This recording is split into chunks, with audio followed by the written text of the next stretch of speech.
जब तुम आत्मज्ञान प्राप्त करोगे पार्थ, स्वयं को मुझसे जुड़ा ही पाओगे। तब तुम भी मेरी ही भांति स्वयं को परमात्मा के रूप में देखोगे। किंतु उस पद को प्राप्त करने हेतु मेरे प्रति संपूर्ण समर्पण अनिवार्य है। समर्पण क्या है माता? समर्पण मन की ऐसी स्थिति का नाम जब मनुष्य अपने सारे संकल्पों का त्याग कर देता है,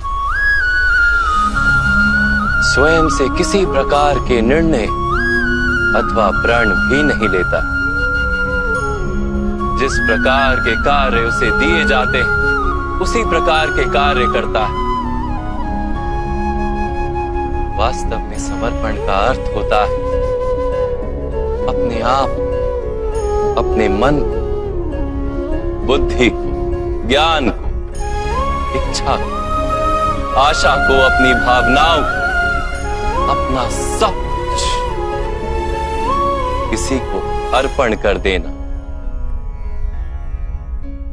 और ऐसे समर्पण को भक्ति कहते हैं।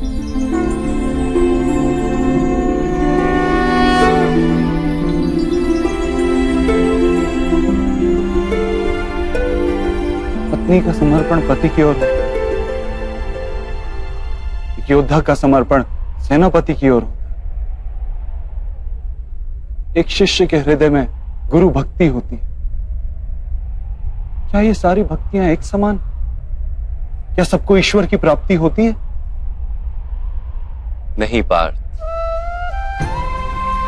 मनुष्य जिसके प्रति समर्पित होता है उसी के रूप में ढलने लगता है। उसके मन में कोई संदेह, कोई प्रश्न जन्म नहीं लेता। किसी दुष्ट के प्रति समर्पण उस मनुष्य के कार्यों को दूषित कर देता है। अंगराज कर्ण ने धर्म को जानते हुए भी द्यूत सभा में पांचाली को अपशब्द कहे थे। जो 5-5 पुरुषों के साथ संबंध रखती है, वैश्या होती है ऐसी स्त्रियां, वैश्या होती है ऐसी स्त्रियां। उसका कारण था अंगराज का भ्राता दुर्योधन के प्रति समर्पण। इस युद्ध में उन्हें जो दंड मिलेगा वो किसी जन्म या जाति के लिए नहीं, अथवा एक दुष्ट के प्रति समर्पण के लिए उन्हें दंड मिलेगा। इसलिए हे धनंजय,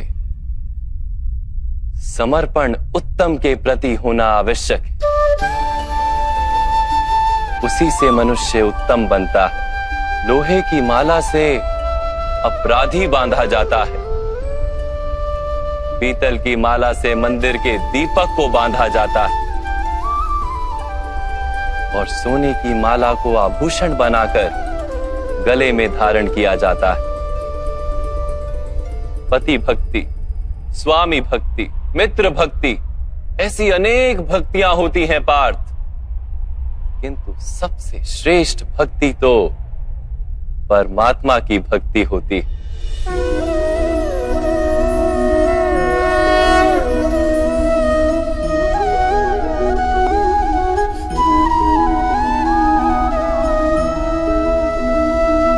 किंतु परमात्मा की भक्ति का सांख्य अथवा कर्म योग से क्या संबंध है? सांख्य योग के कारण मनुष्य स्वयं को आत्मा के रूप में जानता है। कर्म योग से वो जीवन के बंधनों से छूट जाता है,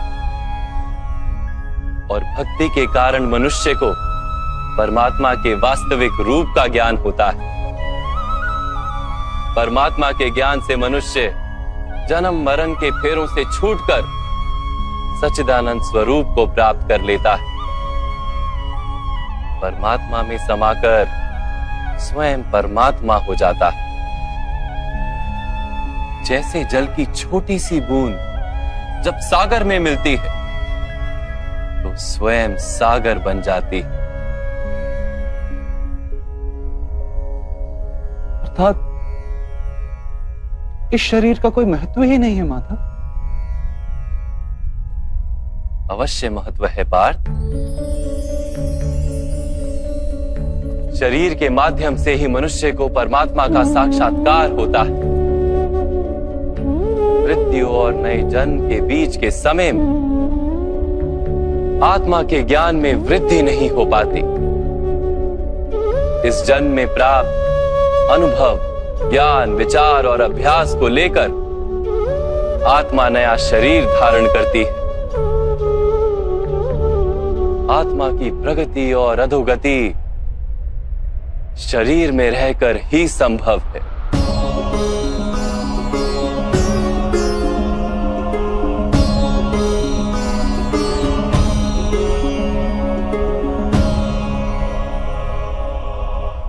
परंतु माधव, यहां उपस्थित व्यक्तियों का वध करके क्या हम उनके उद्धार की संभावना को नष्ट नहीं कर देंगे?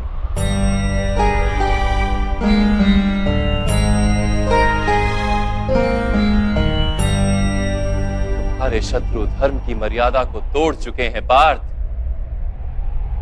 अधर्म ही उनका स्वभाव बन गया है। उनका उद्धार अब असंभव है।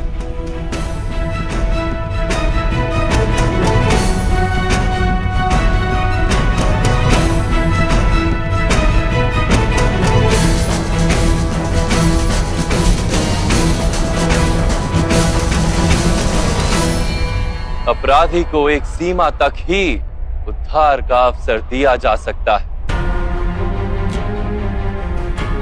मैंने शिशुपाल के 99 अपराधों को क्षमा किया था, किंतु 100 अपराधों के पश्चात उसे दंड देना आवश्यक था। अपराधी को यदि अपराध करने दिया जाए तो उसका अधिक से अधिक पतन होता है।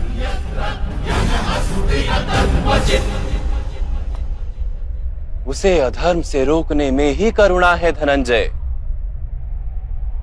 ये आत्माएं मरेंगी नहीं।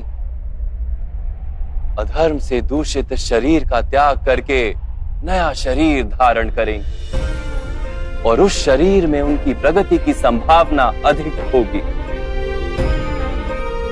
इस विचार से यदि तुम युद्ध करोगे तो वो उचित है। मनुष्य का शरीर उसकी संपत्ति भी है और मर्यादा भी। धर्म के मार्ग पर प्रवास करने वाला मनुष्य अपने शरीर को शुद्ध करता है और उसके माध्यम से आत्मा का साक्षात्कार करता है। इसी को क्षेत्र क्षेत्रज्ञ संबंध कहा गया है। मैं इसका तात्पर्य नहीं जान पाया माधव। जब मनुष्य ये जान लेता है कि उसका शरीर एक भूमि का टुकड़ा है, अर्थात क्षेत्र है, और वो उस शरीर में रहने वाला, उस शरीर को समझने वाला अर्थात क्षेत्रज्ञ है, तब वो शरीर के माध्यम से अपनी प्रगति साध पाता है। आत्मा शरीर में रहकर 3 गुणों का समतोलन करती है। तमस को घटाकर सत्व को बढ़ाने का उपाय करती है और ईश्वर की भक्ति करके परमात्मा के साथ एक हो जाती है। भक्ति कैसे की जाती है माधव? क्या समर्पण ही भक्ति नहीं? नहीं पार्थ, समर्पण तो भक्ति का प्रथम चरण है। वास्तव में भक्ति किसी कार्य का नाम नहीं, वो तो केवल मनस्थिति का नाम है। आवश्यक है कि मनुष्य जब तब यज्ञ, याग, यम, नियम, योग और स्वाध्याय के माध्यम से अपने अंतर को शुद्ध करे और परमात्मा के प्रति समर्पित रहे। मनुष्य अपने सारे कार्य, सभी कार्यों के फल, अपने जीवन का प्रत्येक श्वास परमात्मा को समर्पित करता रहे।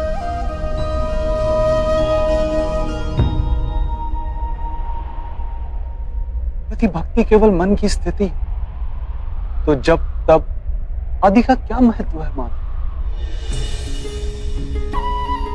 जैसे आज धोया हुआ पात्र कल पुनः मैला हो जाता है, वैसे ही मनुष्य का मन बार बार परमात्मा से विमुख हो जाता है।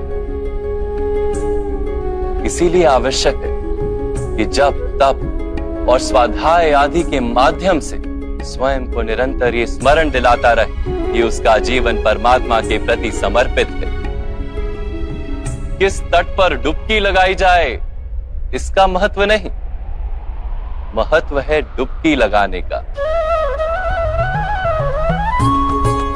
भक्ति योग का एक ही सार है पार कि मनुष्य परमात्मा को अपना जीवन अर्पण करके परमात्मा की भक्ति करता रहे और सत्व गुण से युक्त संपत्ति को संभाल कर रखे।